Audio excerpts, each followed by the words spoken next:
brush of sweaty bodies passing me through darkness, but I can't see much else. I hear voices talking, but mostly the shaft is cacophony of men coughing and stone being broken with primitive tools. I can barely make out the slow trees holding up the walls of the 3-foot square hole, dropping hundreds of feet into the earth. When my hand slips, I suddenly remember a miner who I'd met days before, who had lost his grip and fell countless feet down that shaft. As I stand talking to you today, those men are still deep in that shaft, risking their lives without payment or compensation, and often dying.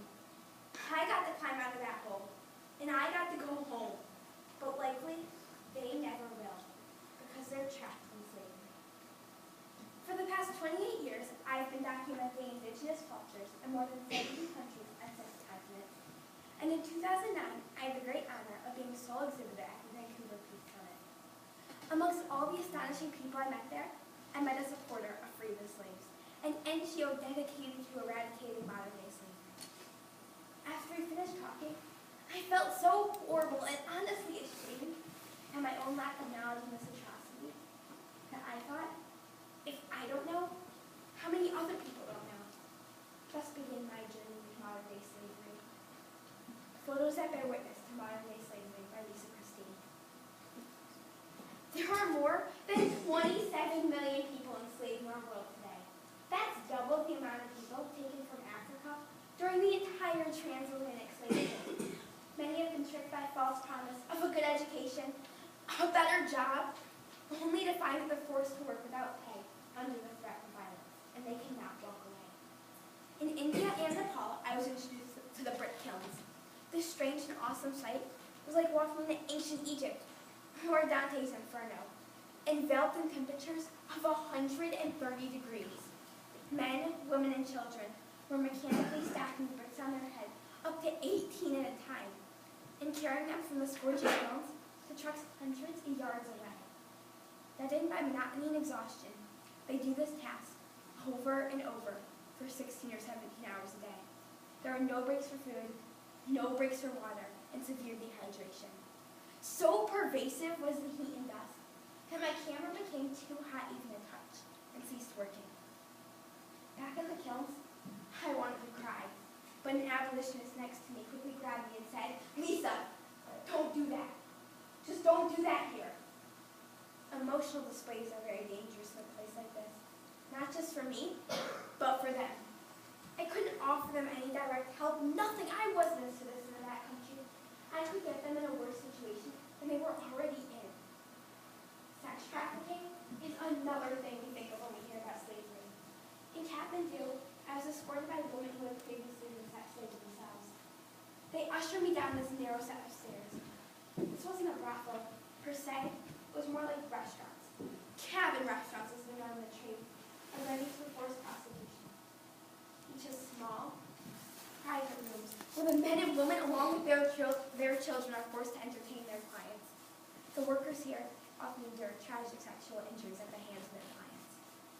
I had only one way out, the stairs from where I'd come in. There were no back doors, no windows. These people have no escape.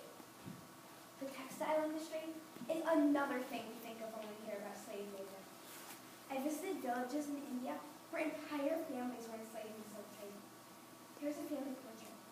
Dyed black pants of their father, while the blue and red of his sons. They mix dye in these big barrels, and they submerge the dye to their elbows. But the dye is toxic. My interpreter told me their stories. We have no freedom, they say, but we hope still we can leave this house and go someplace else where we actually get paid for our dyeing. It is estimated that more than 4,000 children are enslaved on Lake Volta. When we first arrived, I saw this immediate family fishing on a boat. 2 older brothers, some younger children. Makes sense, right? Wrong. They were all enslaved, forced to work endless hours on these boats in the lake, even though they did not know how to swim.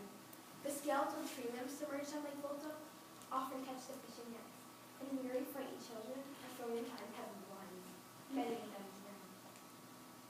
Driving down a road in Ghana with partners of Free the Slaves, a fellow abolitionist suddenly sped up to our moped and road, he urged us out of the car and pointed towards this barely visible footpath. Hours of hiking, the winding trail abruptly ended, and before us was a mass of holes that could fit into the size of a football field. They were all full of enslaved people. Many women had children strapped to their backs, panning for gold, wading in water poisoned by mercury. These miners are enslaved in another mine shaft, in another part of Ghana. When they came out of the shaft, they were soaking wet from their own sweat. I remember looking into their tired, bloodshot eyes, for many of them had been underground for 72 hours. The shafts are up to 350, and they carry out heavy bags of stone. I want to shine a light on slavery. When I was working in the fields, I brought lots of candles with me, and I imparted to the people. I was photographing that I wanted to illuminate their stories and their plight, so that when it was safe for them and safe for me, I made images. They knew their image would be seen out in the world. I told them that we will be bearing witnesses to them, and that we will do whatever we can to help make a difference in their lives. I truly believe if we can see one another as fellow human beings, then it's very hard to tolerate atrocities like slavery. People like you and I hope that a forest will ignite a fire, and that fire will shine a light on slavery. For without that light, the beast of bondage can continue